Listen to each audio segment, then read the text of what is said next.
ఇజ్రాయెల్కి సంబంధించినటువంటి గూఢచర్య విభాగం ఏంటి, మొసాద్. దానికి సంబంధించి ఇదివరకు ఈ ఖతారు, ఈ గల్ఫ్ దేశాల్లో ఉన్నటువంటి ఆ కార్యాలయాన్ని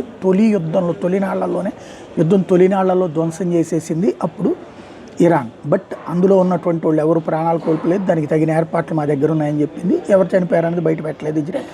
ఇవాళ మొసాద్కి సంబంధించినటువంటి ప్రధాన కార్యాలయం ఏదైతే ఇరాన్ కొద్దిసేపటి క్రితం టెల్ అవీవ్లో ఉన్నటువంటి ప్రధానమైనటువంటి కడ్డాల మీద దాడి చేసింది. ఇరాన్కి సంబంధించినటువంటి కీలకమైనటువంటి అంశాల మీద ఇజ్రాయెల్, అమెరికా దాడి చేసిన నేపథ్యంలో ఒక కమాండర్ కూడా ప్రాణాలు కోల్పోయిన నేపథ్యంలో కసి కొద్దీ దాడి చేశారు. ఆ దాడిలో ఇజ్రాయెల్కి సంబంధించినటువంటి గూఢచర్య విభాగం హెడ్ క్వార్టర్స్ మొసాద్ మొత్తాన్ని పేల్చి పడేశామని చెప్పేసి ఒక పక్కన ఇరాన్ ప్రకటించింది. బట్ ఇంకా మొసాద్ ధృవీకరించాల్సి, వాస్తవంగా వీళ్ళకి పైన భవనాలు పేల్చగలరు, అడుగునుంటారు. ఇప్పుడు ఎట్లయితే ఇరాన్కి సంబంధించినటువంటి ఆయుధాలు ఇవన్నీ అడుగునట్టున్నాయో అక్కడ కూడా అదే పరిస్థితిలో ఉండేటటువంటి అవకాశం అయితే ఉంటుంది.